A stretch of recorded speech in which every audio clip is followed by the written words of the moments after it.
Hello friends, welcome to our channel touch chemistry and here is your friend रजवान।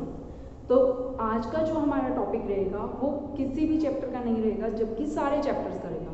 क्योंकि काफ़ी सारे बच्चों की मेरे पास क्यूरीज आ रही थी कि मैम हमने 3 चैप्टर्स दिए हैं, क्या करना है उसमें, क्या नहीं करना, कोविड की वजह से क्या कट ऑफ हुआ है। कुछ एक आधे बच्चे तो मेरे पास ऐसे भी क्वेरीज आई हैं जिन्होंने वो पोर्शन कर लिया जो कोविड की वजह से कट ऑफ हो चुके हैं, और मेरे बार बार बताने के बावजूद भी।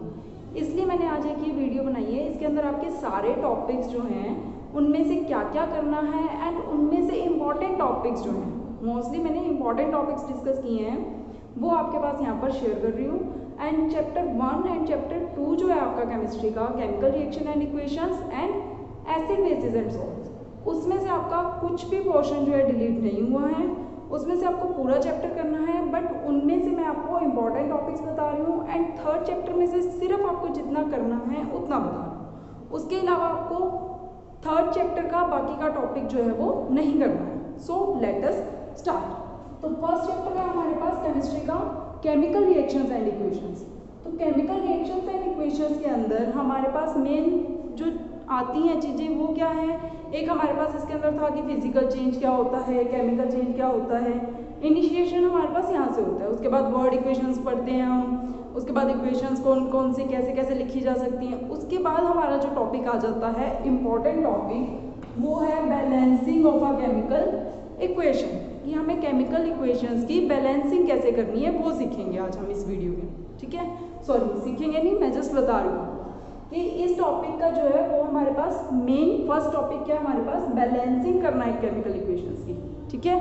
जो कि मैंने काफ़ी वीडियोस के अंदर बताया भी है। शुरुआत में जो वीडियोस डाल रखी हैं आप वहाँ से जाकर के बैलेंसिंग को बहुत अच्छे तरीके से कर लीजिए प्लीज़, क्योंकि बैलेंसिंग हमारे पास पूछी ही जाती है रेंडमली, कहीं ना कहीं हमें बैलेंसिंग बहुत अच्छे से आनी चाहिए। सेकेंड है हमारे पास इस चैप्टर का topic types of chemical reactions. सिर्फ ये 2 टॉपिक आपको गिनकर करने हैं इस चैप्टर में से, ठीक है। Second, types of chemical reactions में अगर आप लोगों को ध्यान हो तो हमने 5 टाइप्स की केमिकल रिएक्शंस जो है की हैं। हर एक रिएक्शन की आपको डेफिनेशन आनी चाहिए, ठीक है। हर एक रिएक्शन का आपको एग्जाम्पल आना चाहिए एंड बैलेंसिंग के साथ अगर आप कर सके तो that will be much better, ठीक है।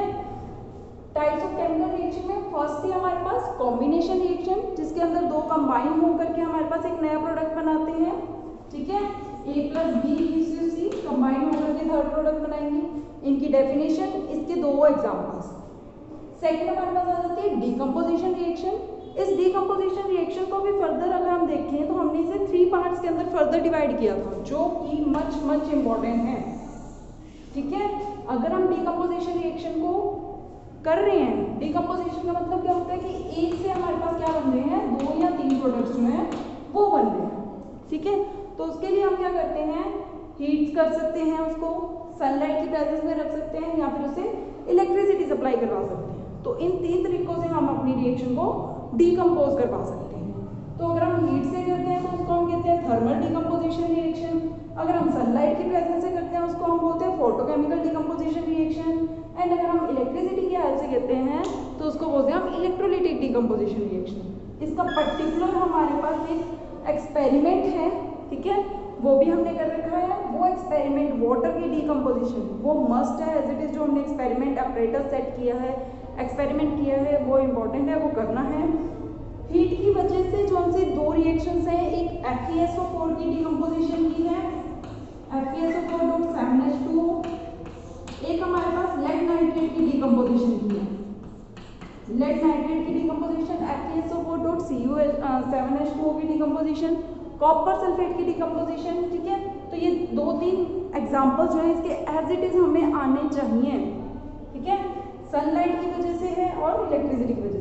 उसके बाद हमारे पास क्वेश्चन आ जाता है, कई बार इसमें से तुम्हारे पास डायरेक्ट यही पूछ लिया जाता है कि हीट, सनलाइट और इलेक्ट्रिसिटी की वजह से हम रिएक्शंस को किस बिहाव पर डिवाइड कर सकते हैं। तो उसके अंदर आपको हर एक की डेफिनेशन, हर एक का एग्जाम्पल लिख करके आना है।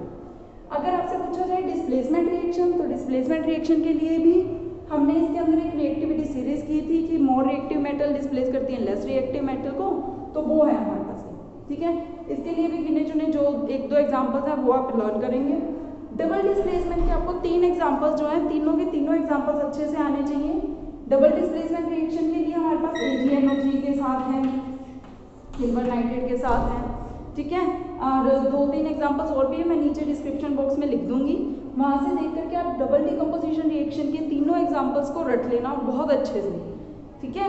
यहाँ पर हमारे पास क्या होगा, डबल डिस्प्लेसमेंट होगा रिएक्शंस का।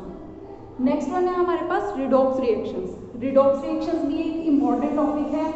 इसके अंदर सबसे पहले हमें डेफिनेशंस पता होनी चाहिए, ठीक है, कि ऑक्सीडेशन किसको कहते हैं, हम रिडक्शन किसको कहते हैं, ठीक है। ऑक्सीडेशन में क्या होता है, रिडक्शन में क्या होता है, क्योंकि कई बार पूछ लिया जाता है ऑक्सीडाइजिंग एजेंट कौन सा है, रिड्यूसिंग एजेंट कौन सा है, तो ये मैंने वैसे पहले डिस्कस कर रखा है, तो वहाँ से आपको इन चारों की पहले तो डेफिनेशन आनी चाहिए। उसके बाद हम देखेंगे कि रिडॉक्स रिएक्शंस क्या है, ठीक है, तो इनकी डेफिनेशन और इसका एक एक एग्जाम्पल। बस फर्स्ट चैप्टर में से आपको यही लर्न करना है, main balancing and second one is types of chemical reactions, nothing else, ठीक है। तो आप फर्स्टली ये सब नोट कर लीजिए, उसके बाद मैं आपको सेकेंड चैप्टर की बता देती हूँ, वो कर लेना। नाउ स्टूडेंट्स, हमने फर्स्ट चैप्टर में देखा, अभी सेकेंड चैप्टर के अंदर अब हमारे पास क्या क्या है, एसिड बेसिस एंड सॉल्ट्स के अंदर छोटे छोटे पॉइंट्स को आपको पहले करना है, ठीक है। छोटे छोटे पॉइंट्स लाइक एसिड के बारे में हमें पता होना चाहिए, बेस के बारे में पता होना चाहिए, इंडिकेटर्स के बारे में पता होना चाहिए, ठीक है, एंड यूनिवर्सल इंडिकेटर के बारे में पता होना चाहिए। इनको क्लासीफाई कैसे कर सकते हैं, हम इन्हें डिफ्रेंशिएट कैसे कर सकते हैं, उसके लिए हमें पीएच स्केल चाहिए होता है। तो ये हमारे पास कुछ जनरल पॉइंट्स है जो हमें इस चैप्टर से रिलेटेड पता ही होने चाहिए। Acid, basis, indicators, universal indicators हैं, पीएच स्केल। उसके बाद हमारे पास रिएक्शंस का आ जाता है जो इजीली हमें याद नहीं होती। तो रिएक्शंस जो है मैंने सिर्फ यहाँ पर सिर्फ इंपॉर्टेंट रिएक्शंस के बारे में बताया है, 2 एसिड्स की बताई हैं, 2 बेसिस की बताई हैं, वो आपको पता होनी चाहिए, ठीक है। तो एसिड्स के अंदर हमारे पास कौन सी है, एसिड की रिएक्शन मेटल्स के साथ, ठीक है, एंड एसिड की reaction metal carbonate and metal hydrogen carbonate के साथ, 2 रिएक्शंस। बस ये लिखने में इतना है, इतनी ही इसकी रिएक्शंस हैं कि एसिड की रिएक्शन मेटल्स के साथ क्या चलेगी, एसिड की reaction metal carbonate and metal hydrogen carbonates के साथ क्या चलेगी। इसके अंदर हमारे पास जो एक स्पेशल केस है वो करना है हमें। इसके अंदर हमारे पास एक एक्सेप्शंस के अंदर आ जाता है कि नाइट्रिक एसिड लेते हैं, ठीक है, तो उनके साथ मेटल की क्या रिएक्शन रहती है, जो कि स्पेशल अलग से है, उनकी अलग रिएक्शन होती है, डिफरेंशिएट होती है नॉर्मल रिएक्शन की कंपेरिजन, तो उसको हमें करना है। नेक्स्ट है हमारे पास बेस की रिएक्शन, ठीक है। तो बेस के अंदर भी आपको 2 रिएक्शंस बोलनी है मैंने, एक तो बेस की रिएक्शन मेटल्स के साथ क्या होती है, दूसरा नॉन मेटेलिक ऑक्साइड्स के साथ क्या होती है। ये 4 रिएक्शंस हो गई आपको, ठीक है। हमने इसको कैसे डिवाइड किया, ये नॉर्मल पोर्शन जो हमें जनरल नॉलेज के लिए पता होना चाहिए इस चैप्टर के लिए। उसके बाद रिएक्शंस देखेंगे हम, एसिड की रिएक्शन मेटल्स के साथ, एसिड की reaction metal carbonate and hydrogen carbonate. Second, base की reaction metal and non metallic oxides के साथ। नेक्स्ट हमारे पास जो आ जाती है एसिड और बेस की आपस में रिएक्शन, ठीक है। एसिड और बेस अगर आपस में रिएक्ट करते हैं तो वो कौन सी रिएक्शन बन जाती है हमारे पास, न्यूट्रलाइजेशन रिएक्शन, ठीक है। तो उसके बारे में हमें पता होना चाहिए। उसके बाद जो इस चैप्टर का मेन टॉपिक है वो है हमारे पास केमिकल्स फ्रॉम कॉमन सॉल्ट, ठीक है, कि कौन कौन से कॉमन सॉल्ट से हमें ऑब्टेन हो सकते हैं केमिकल्स। एक है हमारे पास NaOH, एक है हमारे पास Na2CO3.10H2O, NaHCO3, CaOCl2 and CSO4.12H2O। ये चारों हमें पता होने चाहिए, इनके केमिकल नेम, इनके केमिकल फॉर्मूला, ठीक है, इनकी प्रॉपर्टीज, इनकी रिएक्शन प्रिपरेशन, ये कैसे प्रिपेयर होते हैं हमारे पास।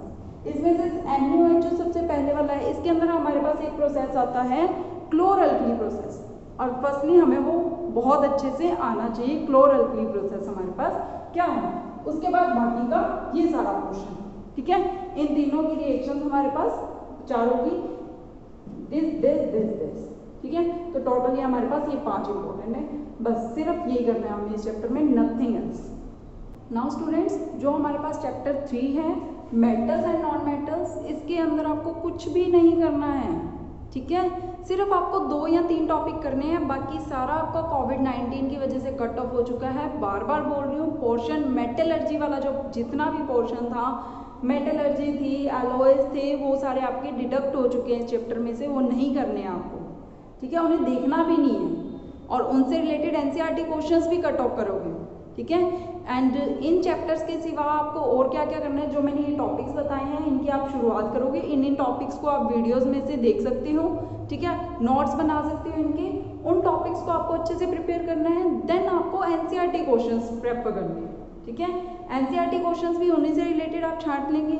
एनसीईआरटी क्वेश्चंस करने के बाद, ठीक है, आप कोई भी रैंडमली सैम्पल पेपर उठाओ। आप अरिहंत का सैम्पल पेपर उठा सकते हो, आप एवरग्रीन का सैम्पल पेपर ले सकते हो। एंड जिनको नॉर्मल चाहिए, बिल्कुल शुरुआत से, बिल्कुल इनिशिएशन से हमें क्वेश्चन आंसर देखने हैं, वो एमबीडी का सैम्पल पेपर भी प्रेफर कर सकते हैं, ठीक है। जिनको बहुत अच्छे से करना है वो अरिहंत का ले सकते हैं। तो आप उन सैम्पल पेपर्स को प्रेफर करके आप अपने क्वेश्चंस को सॉल्व करने की कोशिश करो, ठीक है। पहले आप इनके नोट्स एंड एनसीईआरटी क्वेश्चंस करने की कोशिश करो, देन प्रेफर सैम्पल पेपर, ठीक है।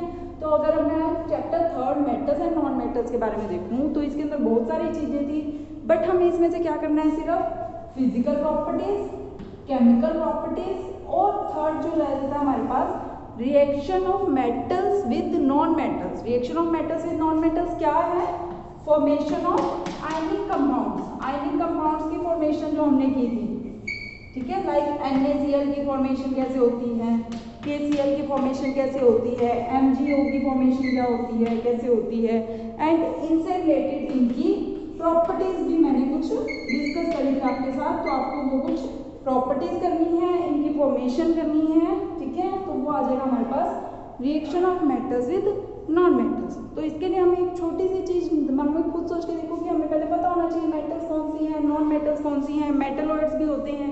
इनके लिए भी मैंने एक अच्छी खासी वीडियो आपके लिए अपलोड कर रखा है, ठीक है। तो उसके अंदर हमें फिजिकल प्रॉपर्टीज देखनी है कि हमें कैसे पता चलेगा। स्पेशली इसके अंदर मेन चीज क्या है, इनके अंदर जो भी तुम्हारे पास एक्सेप्शन केसेस आएंगे, ठीक है, जितने भी एक्सेप्शन केसेस आते हैं उनको आपको अच्छे से रिमेंबर करना है, याद करके रखना है। फिजिकल प्रॉपर्टीज मेटल्स की, फिजिकल प्रॉपर्टीज नॉन मेटल्स की, केमिकल प्रॉपर्टीज पता होनी चाहिए मेटल्स की, एंड केमिकल प्रॉपर्टीज पता होनी चाहिए नॉन मेटल्स की, नथिंग एल्स,